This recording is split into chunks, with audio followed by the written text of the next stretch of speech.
लेकिन अब आप आम आदमी पार्टी ज्वाइन करना चाहते हैं, करने जा रहे हैं, क्या इसकी आप पुष्टि करते हैं, कब ज्वाइन करेंगे? नहीं, मेंटली मैं ज्वाइन कर चुका हूँ। फॉर्मेलिटी के तौर पे दिल्ली जा रहा हूँ 8 तारीख ज्वाइन कर। और उसमें जब केजरीवाल जी आएंगे, 1,00,000-1,50,000 लोगों का एकत्रित जमावड़ा करेंगे और उसमें बहुत सारी पॉलिटिकल पार्टीज मर्ज कर जाएंगी। मैंने क्या बोला? मर्ज कर जाएंगी।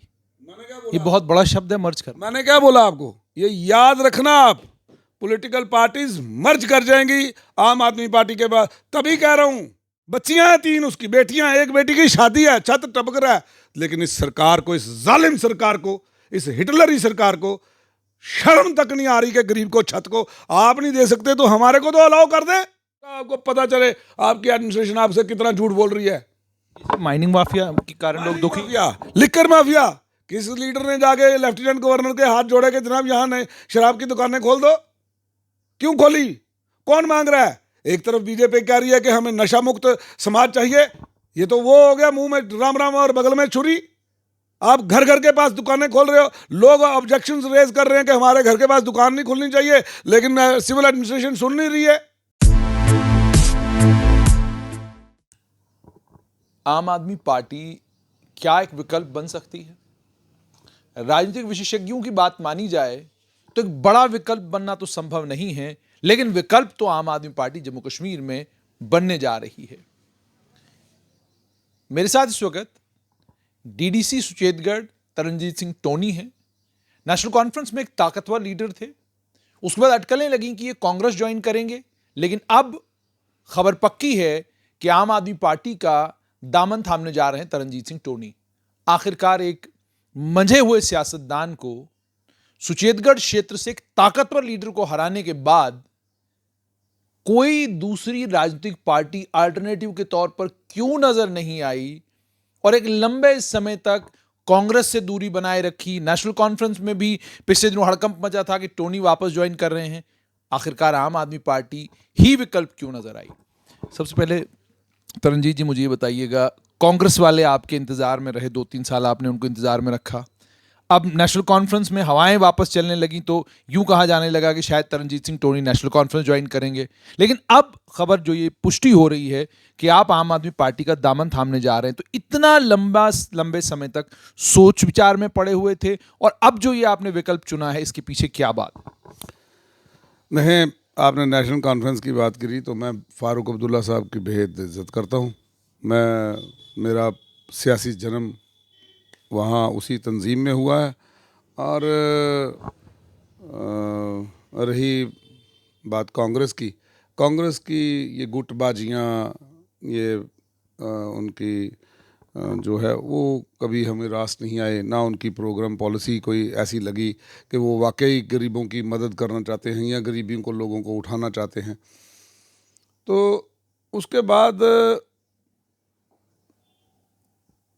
जो ही ये पंजाब इलेक्शन ख़त्म होते हैं तब तक भी मैं देख रहा था कि भाई ठीक है, एक नेशनल सतह पे नेशनल पार्टी बन के उभर आई है आम आदमी पार्टी। लेकिन उन्होंने पंजाब में जब पहले 2 फैसले किए, भगत सिंह हर युवा दिल के दिल की धड़कन है वो, तो उन्होंने जब उसके नाम की छुट्टी अनाउंस करी, जब 25,000 नौकरियां निकाली, आज क्या चाहिए नौजवानों को? नौकरी। 25,000 नौकरियां निकाली, 35,000 को पक्का कर दिया। तो जनाब बात तो थी ना, बंदे ने जो आया, 3 लाख करोड़ का कर्जा है पंजाब के ऊपर, पिछली सरकारें छोड़ गई हैं। आप माइनिंग माफिया को आते ही नकेल डाल दी है। जनाब कुछ ऐसे फैसले वो कर रहे थे तो लगा कि कोई तो है। इस पूरे हिंदुस्तान के पॉलिटिकल कैनवास के ऊपर देखो तो एक ही आदमी है जो कह रहा है वो कर रहा है, जुमलेबाज नहीं है वो। जैसे बीजेपी ने सबका साथ सबका विकास बोला, सबका साथ लिया और सबका सत्यानाश कर दिया। आप देखें क्या हालत कर दी है इस देश की। आज है कभी बीजेपी किसी मुद्दे के ऊपर बात कर सकती है क्या? एम्प्लॉयमेंट के ऊपर बात कर सकती है बीजेपी जीडीपी पे बात कर सकती है बीजेपी? मेक इन इंडिया के तहत कौन से बड़े इंडस्ट्रियल हाउसेज इंडिया में लेके आई है? शेवरले बंद हो गई, फोर्ड बंद होकर चली गई यहाँ से। आप देखें ना कितने लोगों का क्या नुकसान हो गया। कौन सा काम कर दिया इन्होंने? जम्मू वालों को एक पढ़ाया था 370 टूटेगी, नौकरियां आई जानियां, बोलते थे ना रविंद्र रैना। मैं पूछने देता हूँ कहाँ गई नौकरियां? आप छोड़ो नौकरियां, आप ये जो हैं हमारे डेली वेजर जितने सारे महकमों को सबको पक्का कर दो। उसमें से सिर्फ पावर वालों को उठा के 12,000 को पक्का इसलिए कर रहे हैं क्योंकि पावर महकमे को बेचने की तैयारी है प्राइवेट हाथों में, बस इसीलिए। और रोज लॉलीपॉप दे देते हैं। राजपूत बरादरियों ने पता नहीं कितनी बार राजपूत सभा ने बंद कर लिया, धरने दे दिए, सब कुछ कर लिया। भाई महाराजा केवल राजपूतों का नहीं है। मैं एलजी साहब आपको बताऊं एडमिनिस्ट्रेशन को, यह बीजेपी ने नारा दिया था कि महाराजा हरि सिंह के नाम की छुट्टी होनी चाहिए। हम भी समर्थन करते हैं इसका। क्यों नहीं दे रहे छुट्टी जी? आई ना सरकार, बिना मांगे उन्होंने भगत सिंह के नाम की छुट्टी दी क्योंकि उनको मालूम था ये लोगों की मांग थी, दिलों में अंदर थी पड़ी हुई।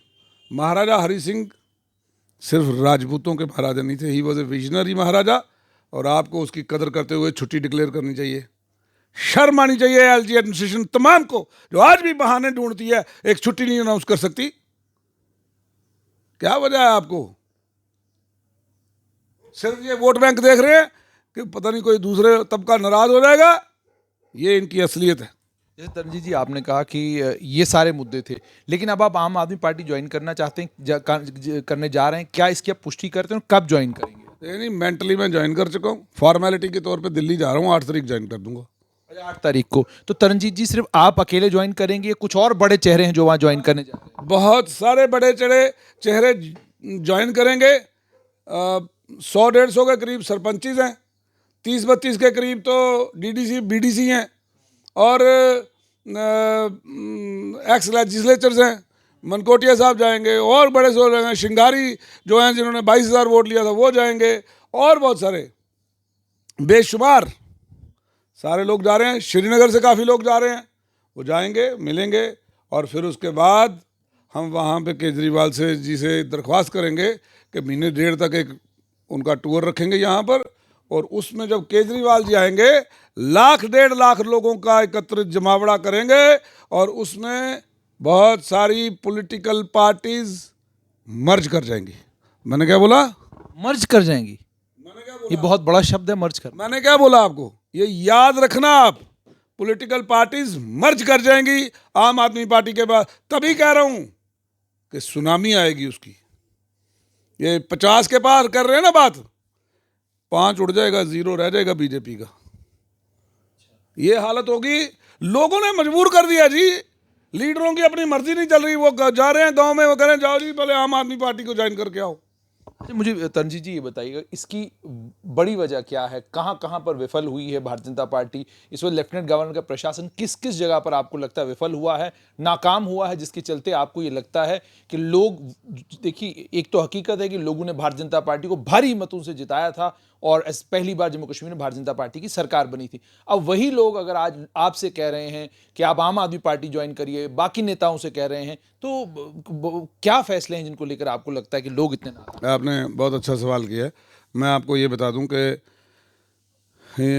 ये जो आपने पूछा भाई क्या वजह हो गई और कहाँ कहाँ भारतीय जनता पार्टी की ये जो एलजी सरकार है कहाँ फेल हो गई, कहाँ पास हो गई, मुझे वो जगह बताओ कहाँ पास हो गई।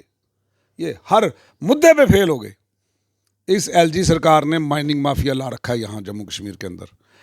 यहाँ पे जो प्राइवेट कंपनीज के लोडर हैं, मैंने कल कुछ रोका है, एक गायत्री कंपनी है बाहर से, उसको 6 फुट खोदने की इजाज़त दी थी और वो भी एसडीएम के पास इख्तियारात नहीं है। आपको जो ऊपर का हिस्सा है, जो ऊपर का 1 फुट का हिस्सा है जो ज़मीन का, उसको जरखेज बनते बनते हज़ारों, मतलब कम से कम है हज़ारों, 1,000 साल लगता है कहते हैं उसको जरखेज बनने में। तभी तो आप बंजर ज़मीन के जो है उसको बंजर कदीम दे दिया कि यहाँ हो नहीं सकता कुछ, तो उसको जरखेज बनने में इतना वक्त लग जाता है, तो वो परमिशन दे ही नहीं सकता एसडीएम। लेकिन एसडीएम ने परमिशन दी 6 फुट की, वहाँ पे खुदाई होगी है 20 फुट। तो क्यों नहीं चेक किया एसडीएम ने, और क्यों नहीं चेक किया माइनिंग वालों ने, क्यों नहीं ये किया? क्योंकि माइनिंग माफिया के साथ सारा अमला फैला मिल चुका है। मैंने डीसी साहब को, अंशुल गर्ग को, डिवकॉम जो है राघव लंगर जी को अप्राइज किया कि ये हो रहा है नीचे, kindly visit the spot so that you know the truth, कि मैं सच बोल रहा हूँ कि यह आपका वो सच बोल रहा है। और मैं गवर्नर साहब को बोलूंगा कि आप आए, लेफ्टिनेंट गवर्नर साहब, आपको पता चले आपकी एडमिनिस्ट्रेशन आपसे कितना झूठ बोल रही है। माइनिंग माफिया के कारण लोग दुखी। लिकर माफिया, किस लीडर ने जाके लेफ्टिनेंट गवर्नर के हाथ जोड़े कि जनाब यहाँ नहीं शराब की दुकानें खोल दो? क्यों खोली? कौन मांग रहा है? एक तरफ बीजेपी कह रही है कि हमें नशा मुक्त समाज चाहिए, ये तो वो हो गया मुंह में राम राम और बगल में छुरी। आप घर घर के पास दुकानें खोल रहे हो, लोग ऑब्जेक्शंस रेज कर रहे हैं कि हमारे घर के पास दुकान नहीं खुलनी चाहिए, लेकिन सिविल एडमिनिस्ट्रेशन सुन नहीं रही है। लोगों के घरों के पास आप तो लोगों को नशे पे लगा रहे हो। आप चिट्टा भी फिर लीगलाइज कर दो, जिस तरह से आप चल पड़े हो। अगर आपको कोई कमीशन सेक्रेटरी ये कह रहा है कि जनाब आप इससे रेवेन्यू ज़्यादा बढ़ेगा, रेवेन्यू के चक्कर में आप लोगों नौजवान नस्ल को नशों में लगा दोगे, फिर आप, मैं तो हैरान हूं ये कैसे सोच रहे हैं। मांगे थे स्कूल खोल के दो तो खोल के दे रहे हैं शराब के ठेके। ये समंदरों के शहर को शराब को ठेकों का शहर बना दिया, पहले टोल प्लाजाओं का बना दिया। और टोल प्लाजे का देखो आप डिस्टेंस, बड़ी ब्राह्मणा और नगरोटा वाले का जो डिस्टेंस है वो 60 किलोमीटर को क्वालिफाई नहीं करता। करोड़ों रुपया लूटा जा चुका है जम्मू का, गरीब स्टेट का, गरीब लोगों का। लेकिन बीजेपी को कोई शर्म नहीं आ रही कि वो बार बार कह रही है कि हम उठा लेंगे। और एक टेलीफोन करना बंद करने के लिए भैया आपको, लेकिन जनता लूटी जा रही है और ये लूटे जा रहे हैं। हिटलर शाही है, तानाशाही है, नहीं चलेगी ज्यादा देर। तरनजीत जी, मुझे एक चीज़ और बताइएगा, आपकी कॉन्स्टिट्यूंसी की अगर मैं सुचेतगढ़ की बात करूं, बॉर्डर एरिया आता है, वहां पर बॉर्डर टूरिज्म को लेकर बात हुई थी और कई बातें हुई थी। कितना कुछ ऐसा है जो ग्राउंड पर हुआ है? और एज डीडीसी मेंबर क्या आपको लगता है कि सरकार ने जो वादे किए थे डीडीसीज के साथ, जो ताकतें आपको देने की बात की गई थी, क्या वो ताकतें आपके पास हैं? और आपके क्षेत्र में जो कुछ होना चाहिए था, क्या वो सब कुछ हो रहा है? बिल्कुल। ये जो तीसरा टायर था ये टोटल पंचर कर दिया इस सरकार की ब्यूरोक्रेसी ने। और जो हमको प्रधानमंत्री जी ने और जो अमित शाह जी ने बोला था, शायद वो जुमला था और हम उस जुमले में फंस के ये इलेक्शन लड़ गए। जनाब बुरा हाल कर रखा हमको। 71 लाख रुपया एक बजटरी सपोर्ट दी है इन्होंने, ठीक है। वो हमारा कोई फंड नहीं है, जैसे कॉन्स्टिट्यूंसी डेवलपमेंट फंड होता है वैसा नहीं है। तो हमने बोला कि जी आप पिछले 5 साल से PMAY के पैसे नहीं आ रहे। हमने बोला आप आइडेंटिफाई आपकी डिपार्टमेंट ने करा है, हम उनमें से जो जो ज़्यादा गरीब है हम उसको पैसे दे देंगे। चीफ सेक्रेटरी साहब का फरमान आ गया कि नहीं जी आप दे नहीं सकते। लेकिन ये कौन सी भाई, हमने अपने घर में नहीं देने। हमें तरस आ रहा है कि इस गरीब का छत नहीं है, विधवा औरत है, बच्चियां हैं 3 उसकी बेटियां, एक बेटी की शादी है, छत टपक रहा है। लेकिन इस सरकार को, इस जालिम सरकार को, इस हिटलरी सरकार को शर्म तक नहीं आ रही कि गरीब को छत को आप नहीं दे सकते तो हमारे को तो अलाउ कर दें। लेकिन नहीं, ढाक के 3 बात सुन लेंगे। गूंगी बैरी सरकार है, ना बोलते हैं कुछ ना बताते हैं कुछ। चीफ सेक्रेटरी जी ऑर्डर कर रहे हैं। मैंने पिछली बजट में electricity pole to poor farmers दिए, इस बार कहते जी चीफ सेक्रेटरी साहब मना कर रहे हैं। मैंने कहा क्या क्या मना करेंगे, ले जाओ पैसे सारे, कम से कम लोगों की नजर में चोर तो न बनूं। भाई हम वो राजनेता हैं जहां यहां लिख रखा है माथे पे नॉट फॉर सेल। हम एक पैसे की हेरा फेरी नहीं आज तक पूरे पॉलिटिकल कैरियर में कोई साबित कर दे, गर्दन काट के प्लेट में रख देंगे। सियासत छोड़ना तो एक बात, दुनिया छोड़ देंगे।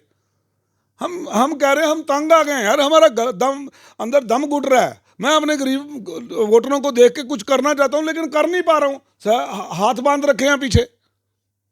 ये है असली हालत। डीडीसी के तौर पर आप जो कहा, जनाब इन्होंने जो झूठ बोला, जो झूठ बोल रही है सिविल एडमिनिस्ट्रेशन रत्ती भर भी हमारा काम करके तैयार नहीं है। कोई नहीं सुनता आपकी। It is a Dane of corruption. जो लोग वहां पर पिछले कई सालों से बैठे हैं इंजीनियरिंग डिपार्टमेंट में, BLWs, हमने बोला, ओपनली बोला डायरेक्टर रूरल डेवलपमेंट को कि इनको ट्रांसफर कर दें, लेकिन नहीं जनाब, ट्रांसफर ही नहीं कर रहे। उनका नेक्सस इतने स्ट्रांग है कि एक बार ट्रांसफर करा, 2 महीने बाद दोबारा वापस ला के रखा। यहीं आप जाके पूछें जरा, मैं नाम दे दूंगा। मैंने बोला जनाब इनके टैक्सेस बन चुके हैं, कंट्रैक्टर वही है, ये वही कंट्रैक्टर को लाएंगे जिससे इनका हाथ सिस्टम चला हुआ है। कहा तो ये जा रहा था कि जम्मू कश्मीर में अब ना तो करप्शन होगा, ना करप्ट लोगों को बर्दाश्त किया जाएगा, उनको बाहर का रास्ता दिखाया जाएगा। जो बाहर से जितने ब्यूरोक्रेट आए हैं आप देखें उनकी हालत क्या हो रही है। रेट लगे पड़े हैं तहसीलदारों के, करें इनकी प्रॉपर्टियां चेक करें, कहाँ है एसीबी, क्यों नहीं चेक करती इनकी एसीबी सारी प्रॉपर्टीज। लोगों को अंदर नहीं घुसने दे रहा है, बात नहीं कर रहा है, जान अगर आपने ऑब्जेक्शन लगाना है, आप एक फाइल के ऊपर ऑब्जेक्शन लगा रहे हैं, उसमें 1 2 3 4 5 6 जितने ऑब्जेक्शन है एक बार लगा दें ताकि वो एक ही बार कंप्लीट करके आए। एक बार आएगा एक ऑब्जेक्शन, दूसरी बार आएगा फिर दूसरा ऑब्जेक्शन, फिर वो 3 बार आएगा, 3 बार के बाद वो तंग हो जाएगा, फिर वो वहाँ पे किसी को बोलेगा यार कैसे बनेंगे, वो बोलेगा इतने पैसे लगेंगे, 2-2 हज़ार रुपया पर फार्म के उसके हिसाब से ये इकट्ठा करवा रहे हैं। तंग करेंगे तो तभी होगा ना। और पहले ये है कि अगर आपने ये सर्टिफिकेट बनाया वहाँ पे बॉर्डर सर्टिफिकेट, तो इस बॉर्डर सर्टिफिकेट की अवधि 2 साल तो रखो, 2 साल में तो किसी के हालात नहीं बदल जाने, 3 साल रखो, मैं तो कहता हूँ 5 साल के लिए बनाओ। ये हर साल बनाने के लिए तो आपने रिश्वतखोरी का अड्डा खोल दिया, क्योंकि ब्यूरोक्रेट चाहता है कि नीचे करप्शन चले, क्योंकि उसका हिस्सा पहुंच रहा होगा तभी ये एक्शन नहीं ले रहे। क्यों एक्शन नहीं ले रहे ऐसे करप्ट तहसीलदारों के ऊपर? ये तो they are not fit for any civil office. क्यों इन्होंने इतनी करप्शन के बावजूद, इतने चार्जेस के बावजूद, बिदूरी जी जो कमिश्नर सेक्रेटरी आए हैं उन्होंने कोई एक्शन नहीं लिया। लोगों ने जाके बोला, वो कहता मैंने इनके घर में अभी 2 पिज़्ज़े भेजे हैं जनाब, किसी अपने कुलीग को बताने लगा मैंने अभी 2 पिज़्ज़े भेजे हैं बिदूरी साहब के पास। जहाँ ये पिज़्ज़े भेज रहे हैं सवेरे शाम घरों में घुसे पड़े हैं कमिश्नर सेक्रेटरियों के, क्या बोलेंगे उनको हम? टोनी जी मुझे अब एक चीज़ बताइएगा कि ये सारी दिक्कतें और ये परेशानियां बता रहे हैं, और दूसरी तरफ अब आप आम आदमी पार्टी ज्वाइन करने जा रहे हैं, क्या आपको लगता है कि आम आदमी पार्टी जम्मू कश्मीर में जब आएगी, जिस तरह आम आदमी पार्टी अभी तक कंट्रोवर्सी से बचती रही है, 370 हो बाकी चीज़ हो, उससे आम आदमी पार्टी बचती रही है, क्या आपको लगता है कि जम्मू कश्मीर एक अग्नि परीक्षा होगा आम आदमी पार्टी के लिए नेशनल अटेंडेंस? ऐसी बात नहीं है, कोई अग्नि परीक्षा नहीं होगी। गरीब दिल्ली का भी गरीब है, गरीब पंजाब का भी गरीब है, गरीब जम्मू कश्मीर का भी गरीब है, पूरे हिंदुस्तान का गरीब एक ही जैसा है, उसकी सोच एक जैसी है, उसकी जो है ज़रूरत एक जैसी है। तो इसलिए जो हमें वहाँ किया, दिल्ली में किया, वही पंजाब में करेंगे, वही यहाँ करेंगे। अच्छे स्कूल, अच्छे हॉस्पिटल, अच्छी आपकी व्यवस्था। जब वो 300 यूनिट फ्री कहते हैं या 200 यूनिट फ्री कहते हैं, तो उससे आप एक बात देखें कि 100% मीटरिंग हो जाती है, 100% कनेक्शन हो जाता है। उससे ये है कि जैसे जो बिना कनेक्शन के लोग हैं वो 600 यूनिट ही फूंक रहा है, तो वो किसी की नज़र में ही नहीं है, वो नुकसान हो रहा है ना, वो तो 600 का नुकसान हो रहा है। ऐसे 300 का होगा तो 300 तो देगा ना, किराया तो देगा ना। तो इसलिए एक वो बात देखें कि 100% मीटरिंग हो जाएगी। दूसरी ये बात है कि जैसे वो एक उनका मैकेनिज्म है, उसमें वो वर्क किया है केजरीवाल साहब ने। लेकिन दूसरी बात देखें, अब भगवंत मान जी आए, उन्होंने बोला भाई ये जो प्राइवेट स्कूल है, इन्होंने जो ये मोनोपोली बना रखी है कि इसी दुकान से किताबें खरीदो, इसी दुकान से वर्दी खरीदो, बंद कर दी ना पंजाब के अंदर, इस बार फीस भी नहीं बढ़ाने दी। तो ये चीज़ें हैं। उनके जो गवर्नमेंट स्कूल थे दिल्ली के, वहाँ पे आज ब्यूरोक्रेट्स लाइन में लगे हैं कि हमारा बच्चा दाखिल कर लो। उन्होंने स्टैंडर्ड इतना रेज कर दिया प्राइवेट स्कूल के मुकाबले में। लेकिन तो टोनी जी मुझे ये भी बताइएगा कि कोई भी पार्टी बात करी 370 की, मैं बात करना चाहूँगा, जब वो 370 से अलग हट के बात करते थे, अलग हटे रहे, तब जम्मू कश्मीर में उनका कोई इतना बड़ा ग्राफ था नहीं, जम्मू कश्मीर में इतने लोग जनादेश उनके साथ था नहीं। हम जाएंगे तो हम वकालत करेंगे ना उनको वहाँ पे 370 की, क्यों नहीं करेंगे? हमारा हक बनता है। अच्छा मुझे टोनी जी एक चीज़ और बताइएगा, पार्टी कार्यकर्ता से होती है, और आपको जिस तरीके से मुकाबला करना है, आपके मुकाबले में भारतीय जनता पार्टी है, आपके मुकाबले में नेशनल कॉन्फ्रेंस है, आपके मुकाबले में पीडीपी है, कांग्रेस है, ये वो सारी राजनीतिक दल हैं जिन राजनीतिक दलों के पास ताकतवर कार्यकर्ताओं का नेटवर्क है। उसमें बीजेपी जो है प्रखर रूप से नंबर 1 पर आती है, उसके बाद बाकी पॉलिटिकल पार्टीज हैं। तो कार्यकर्ता, मुझे बताइए, सभी कॉन्स्टिट्यूंसीज में 90 की 90 कॉन्स्टिट्यूंसीज में कार्यकर्ता खड़ा करना और 6 महीने में उनको चुनाव के लिए तैयार करना, क्या ये संभव हो पाएगा? बिल्कुल। आप अभी किसी पता नहीं, आप शहर में घूम रहे हैं, मेरी भाईजान आपको मैं एक हाथ बांध के विनती है, आप कहीं रूरल सेक्टर में ना है, 100 में से 90 लोग तैयार हैं, हमने वोट ही केजरीवाल को डालना है। ना उन्होंने केजरीवाल देखा है, ना सिसोदिया साहब को देखा, ना भगवंत मान जी को देखा है, वो कह रहे हैं हमने वोट डालना उस पार्टी को, केजरीवाल की पार्टी को वोट डालना है। हमने झाड़ू पे मोहर लगानी है, बस झाड़ू समझ आ गया हुआ है क्योंकि रोज यूज हो रहा है, वो कह रहे हैं समझ हुआ है। और आप बाकी पार्टियों की बात कर रहे हैं, इनकी वर्करों के समेत झाड़ू फिर जाएगा सबके ऊपर। बहुत बहुत शुक्रिया। तो ये थे तरनजीत सिंह टोनी, इन्होंने कहा कि वर्करों के समेत झाड़ू फिर जाएगा बाकी तमाम राजनीतिक दलों के ऊपर। डेवलपमेंट बहुत बड़ी है, जैसे तरनजीत सिंह टोनी ने कहा कि बहुत बड़े नेता अलग अलग पार्टियों के अरविंद केजरीवाल की आम आदमी पार्टी को 8 तारीख यानी 8 अप्रैल को ज्वाइन करने वाले हैं। और उससे बड़ी बात उन्होंने ये कही कि कई राजनीतिक दल जो हैं वो आम आदमी पार्टी में शामिल हो जाएंगे, आम आदमी पार्टी का हिस्सा बनने लगेंगे। क्या आने वाले कल में आम आदमी पार्टी एक बड़ा अल्टरनेटिव बनेगा। बट बहुत सारे राजनीतिक लोगों से जब मेरी बात होती है वो ये कहते हैं कि आम आदमी पार्टी क्या है जी, कोई मसला नहीं, कोई बड़ा मसला नहीं है, ठीक है आप पहली बार आए हैं, इस बार थोड़ा मौका मिलेगा। लेकिन अक्सर यही होता है। दिल्ली में भी ऐसे ही आंका था आम आदमी पार्टी को कांग्रेस ने, और कांग्रेस डूब गई। एक बात कहूँगा, खामोश ये मंजर है, खामोश किनारा है, तूफान के आने का एक ये भी इशारा है। तूफान के आने का एक ये भी इशारा। तो ये तो तरनजीत सिंह टोनी। अब ये देखना है कि आने वाले कल में पंजाब और दिल्ली की तरह जम्मू कश्मीर में भी कोई बड़ा सरप्राइज तो ना होगा।